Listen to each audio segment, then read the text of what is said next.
अस्सलामुअलैकुम, आप देख रहे हैं के न्यूज़ HD। मैं हूं किरण इरशाद। खबर शामिल करते हैं कंजवानी से। कंजवानी 6 रोज़ कबल गैरत के नाम पर कत्ल होने वाली आबदा परवीन के लवाहकीन को रोज़ बरोज़ परेशानियों में इजाफा।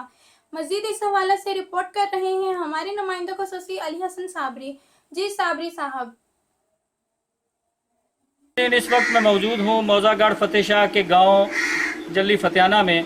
अच्छा, कितनी देर तुसी खलोते रहे हो अस्पताल कंजवानी वाले? ਅਸੀਂ 3-4 ਘੰਟੇ ਖੜੇ ਰਹੇ ਥਾਣੇਦਾਰ ਵਾਲੇ ਕੋਲ ਆਸ ਸਾਡੀ ਕਾਇ ਨਹੀਂ ਸੁਣੀ। ਅੱਛਾ, ਡਾਕਟਰ ਉਹਨਾਂ ਨੇ ਦਿੱਤਾ ਨਾ ਹੁਣ ਤੁਹਾਨੂੰ ਕੀ ਕਰਦੇ ਨੇ ਜਿਹੜੇ ਉਹ ਮੁਲਜ਼ਮ ਪਾਰਟੀ ਹੈ, ਤੇਰਾ ਪਿਓ ਹੈ, ਤੇਰਾ ਭਰਾ ਹੈ, ਤੈਨੂੰ ਪੱਕਾ ਯਕੀਨ ਹੈ ਕਿ ਉਹਨਾਂ ਹੀ ਜ਼ਹਿਰ ਦਿੱਤੀ? ਹਾਂਜੀ ਪੱਕੀ ਗੱਲ ਹੈ? ਤੇਰਾ ਪਿਓ ਵੀ ਹੈ, ਤੇਰਾ ਭਰਾ ਵੀ ਹੈ, ਉਹਨਾਂ ਜ਼ਹਿਰ ਦਿੱਤੀ? ਮਾਰੇ ਉੱਥੇ ਜਿਵੇਂ ਅਸੀਂ ਫੋਨ ਕੀਤਾ ਵੀ ਅਸੀਂ ਸਾਡੇ ਕੋਲ ਤਾਂ ਕੋਈ ਬੰਦਾ ਪਹੁੰਚਦਾ ਹੀ ਨਹੀਂ, ਸਾਡੀ ਬੱਚੀ ਦੀ ਲਾਸ਼ ਖਰਾਬ ਹੋ ਰਹੀ। ਅਸੀਂ ਆਖਿਆ ਵੀ ਇਹਦਾ ਇੱਥੇ ਸਾਡਾ ਤਾਂ ਵਾਲੀ ਵਾਰਿਸ ਹੀ ਕੋਈ ਨਹੀਂ ਬਣਦਾ। ਅਸੀਂ ਕਿਸੇ ਨੂੰ ਫੋਨ ਕਰ ਇੱਦੇ ਕਰ ਵੀ ਸਾਡਾ ਇਹਨੂੰ ਬੱਚੀ ਨੂੰ ਇੱਥੋਂ ਲਾਸ਼ ਦਫਨਾ ਕੇ ਤੇ ਥੋੜਾ ਇਹਦਾ ਕੋ ਅਸੀਂ ਆਪਣਾ ਵਸੀਲਾ ਬਣੀ। ਇੱਥੇ ਸਾਡੀ ਸੁਣਦਾ ਹੀ ਕੋਈ ਨਾ। ਫਿਰ ਉਸ ਤੋਂ ਬਾਅਦ ਕਿਸੇ ਨੇ ਮੀਡੀਆ ਵਾਲੇ ਆਏ ਨੇ, ਉਹਨਾਂ ਜੀ ਆਖਿਆ ਵੇਖਿਆ ਤੇ ਉਸ ਤੋਂ ਬਾਅਦ ਥਾਣੇਦਾਰ ਪਹੁੰਚੇ ਉੱਥੇ।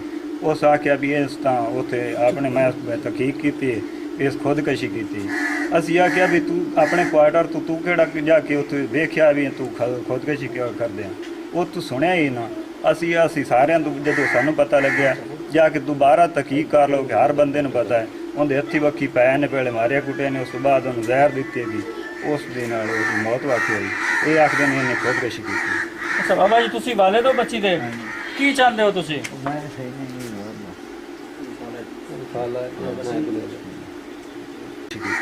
ਅੱਛਾ ਬਾਬਾ ਜੀ, ਤੁਸੀਂ ਵਾਲਿਦ ਹੋ ਬੱਚੀ ਦੇ, ਕੀ ਚਾਹੁੰਦੇ ਹੋ ਤੁਸੀਂ?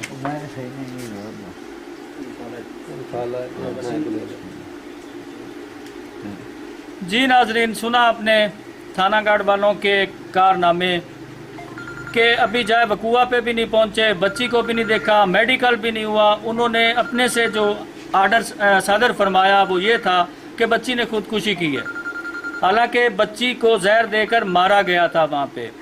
ये नाजरीन हमारी पुलिस के जो काम हैं वो आप सबके सामने हैं।